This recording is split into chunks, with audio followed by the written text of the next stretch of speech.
अति पिछड़ों का वोट अ, हो सकता है, ज़्यादा संभावना इस बात की है कि वो महागठबंधन की तरफ उसका एक बड़ा हिस्सा शिफ्ट कर जाए।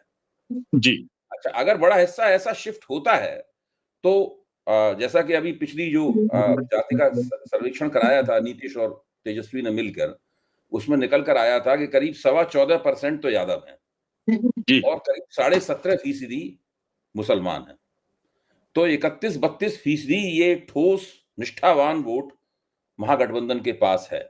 अब इसके अंदर उसे 10 या 15% या ज़्यादा से ज़्यादा या अधिकतम 20% का एक छौंक चाहिए इस अपने गठजोड़ को फॉर्मिडेबल बनाने के लिए, दुर्जेय बनाने के लिए, केवल यही इसके अंदर छौंक चाहिए।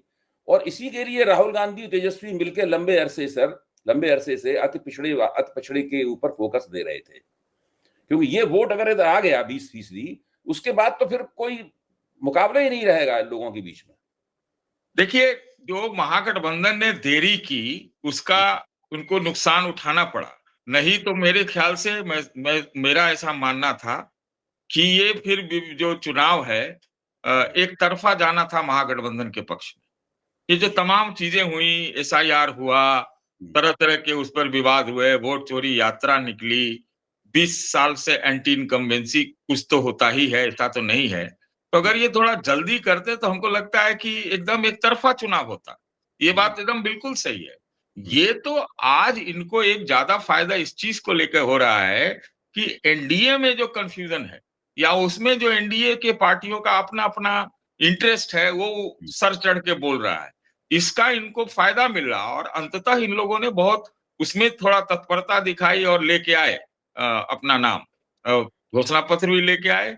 अब घोषणा पत्र बनाम घोषणा पत्र करें तो इधर वाला में घोषणा पत्र में आप भले सवाल कर सकते हैं कि एक फैमिली में एक नौकरी कैसे दी जा सकती है। ये हो सकता है, ये सवाल आप कर सकते हैं, लेकिन वो भी एक इश्यू बन गया कि भाई हो सकता है। एनडीए के घोषणा पत्र में तो क्या है, वो है भी घोषणा पत्र की नहीं, वो कुछ पता ही नहीं चल रहा है। अभी तो वहाँ दूसरी बातें हो रही है। तो आप जो ये कह रहे हैं कि कहाँ से ये होगा और जब तीर और लालटेन का नारा साथ-साथ लग रहा है तो भाई राजनीति कुछ दूसरे ही तरह से चल रही है बिहार में और यह चलती आई है, इसके प्रमाण भी है, कई बार ऐसा हुआ है। तो बहुत मुश्किल है। मुझे लगता है भारतीय जनता पार्टी की रणनीति में चूक हुई है। भारतीय जनता पार्टी का बड़बोलापन जो है उसके लिए नुकसानदेह है और मेरी जानकारी के हिसाब से नीतीश जी खुश नहीं है खुश। तो ऐसी स्थिति में जो जेडीयू चाहे उसका नेता ही खुश नहीं है तो क्या करेगा? वो क्या करेगा? देखिए हमारा ये मानना है और मैं देख रहा हूँ बिहार को, इतने सालों से देख रहा हूँ। वहाँ का पिछड़ा वर्ग में जो बाँटा नीतीश जी ने महादलित और ईबीसी सबका अलग वोट बना के 30 साल रह गए। वो आज वो जो पिछड़ा है और अगड़ा वाला पिछड़ा एक कंसोलिडेशन में जा रहा है।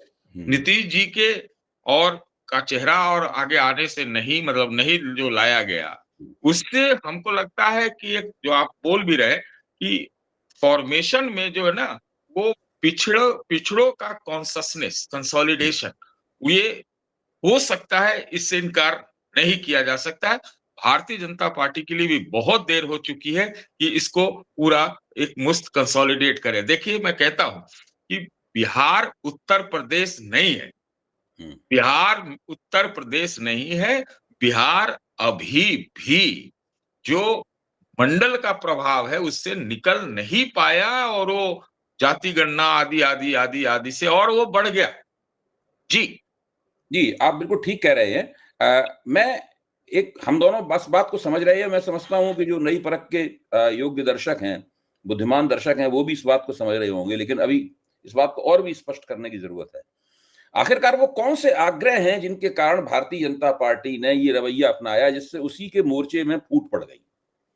आखिरकार वो देखिए कौन से आग्रह हैं? मैंने आपको कहा कि उनका मंसूबा था, उनका उनका इरादा था मैं कहूँगा या है भी कह सकते हैं, अपना मुख्यमंत्री बनाने का। नीतीश जी की तबीयत, नीतीश जी का जो ये सब सवाल तो हैं, देखिए इसमें कोई दो राय नहीं है कि नहीं है, सवाल हैं। तो उनको लगता होगा कि यही फिल इन द ब्लैंक करने का टाइम है और अब बिहार पर भी कब्जा कर लिया जाए। तो हमको लगता है थोड़ा जल्दबाजी उसमें उन्होंने कर दी। उनको और थोड़ा दूसरे ढंग से करना चाहिए था, या कहते कि भाई नीतीश जी हमारे चेहरा नहीं है, हमारा यही चेहरा है, पिछड़े वर्ग का कोई चेहरा है, लेकिन है कहाँ कोई चेहरा। तो ये सब रणनीतिक भूल हुई, या हो सकता है कि हिंदुत्व के प्रभाव का कुछ ज्यादा ही उन लोगों ने आकलन कर लिया हो कि बिहार में भी उत्तर प्रदेश घुस चुका है। तो ये हमको नहीं लगता। और उत्तर प्रदेश में भी खुद इन्होंने एक सोशल इंजीनियरिंग की वोट में 2017 से लेके आगे भी, और उनको उसका फायदा भी मिला।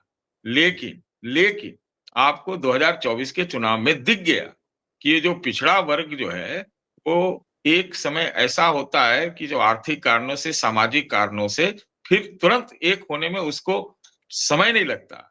और यहाँ पर भी वो बिहार में ये चीज हो रही है। इसीलिए तो मैं कह रहा हूं कि उत्तर प्रदेश में जो मायावती जी बहुत उनको एक्टिव किया जा रहा है, उसके वो रणनीति उनकी ठीक है कि वो एक अलग स्तंभ बनेंगी। तो ये जो पिछड़ा कंसोलिडेशन है, उसमें जो है, पिछड़ा से मतलब मैं दलित मैं समझ गया। कंसोलिडेशन इसका मिला के मान रहा हूं। तो मायावती लगता है 8-10 साल के बाद एक्टिव हो रही हैं। ये आप समझ सकते हैं, ये काम उन्होंने बिहार में किया है क्या? अच्छा, अब आखिरी एक सवाल जो बहुत जरूरी है पूछना। इससे लगता है कि नीतीश कुमार की जो राजनीति है, जो 20 साल से एक कामयाब राजनीति है, वो राजनीति कुछ भी कहिए, अब एक बहुत ही विकट किस्म की समस्या में फंस गई है।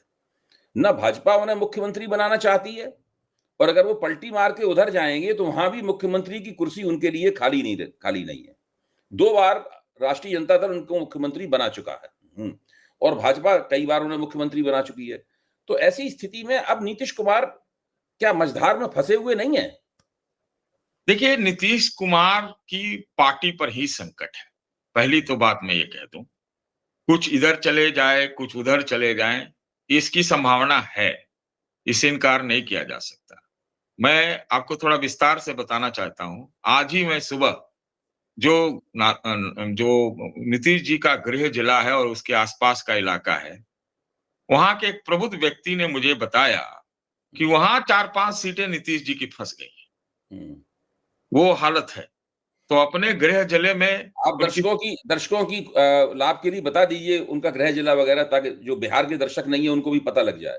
ये जो नालंदा का इलाका है ना, नालंदा, बिहार शरीफ, इस्लामपुर, एकंगरसराय, अस्थामा, ये जो इलाका है, भिलसा, ये है उनका गृह जिला या प्रभाव वाला बुनियादी क्षेत्र।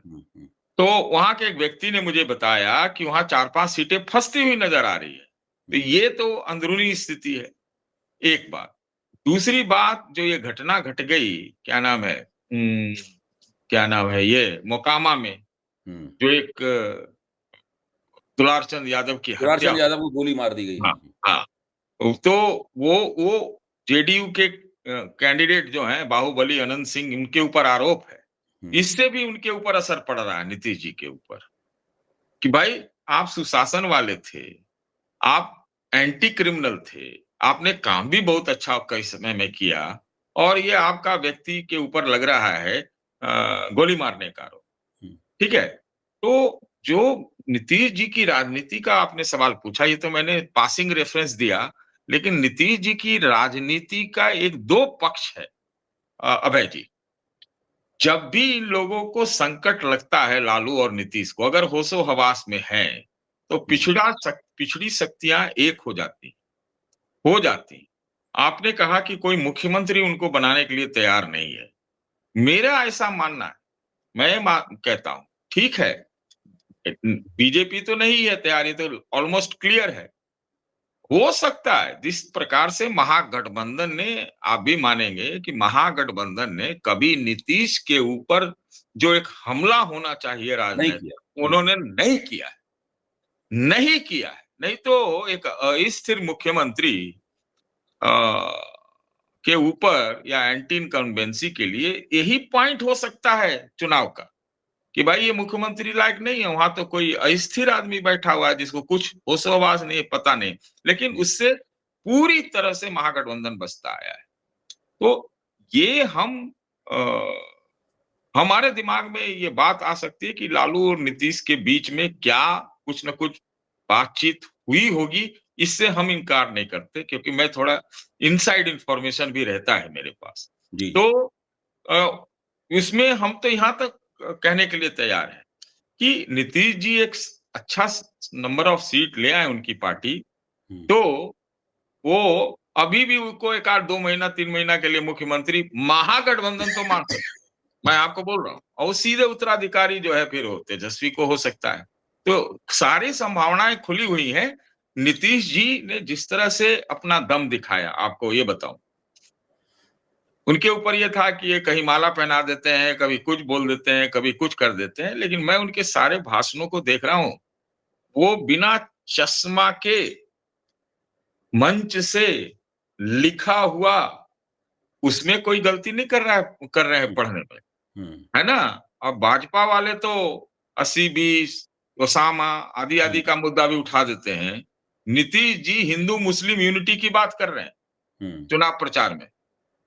आप समझ लीजिए इस चीज़ को। हुँ, तो हुँ, उनको ये सारा पता है, और अगर उनको साइज़ेबल नंबर ऑफ सीट आया, तो फिर कुछ टेम्परेरी ही सही, अस्वस्थता के बावजूद भी उनको ये लोग मान ले सकते हैं, मैं आपको बोल रहा हूँ, लेकिन इसकी संभावना कम है। मैं ये भी कह रहा हूँ संभावना कम है, इसलिए मैं एक बात को बराबर कह रहा हूँ कि इस पूरी परिस्थितियों में जो फ़ायदा बाय डिफ़ॉल्ट इस सब का बाय प्रोडक्ट है, वो तेजस्वी को ऐसा लगता है, मैं दूर में हूँ, अभी वहाँ गया नहीं हूँ, बातचीत खाली करते रहता हूँ, वो हो रहा है। ठीक है। बहुत-बहुत धन्यवाद सतीश जी। बहुत आपने विस्तृत और गहन विश्लेषण किया। आपकी उँगलियाँ नब्ज़ पर रखी हुई हैं बिहार की, और हम लोग नई परख के दर्शकों से इसी प्रकार संवाद स्थापित करते रहेंगे। बहुत-बहुत धन्यवाद।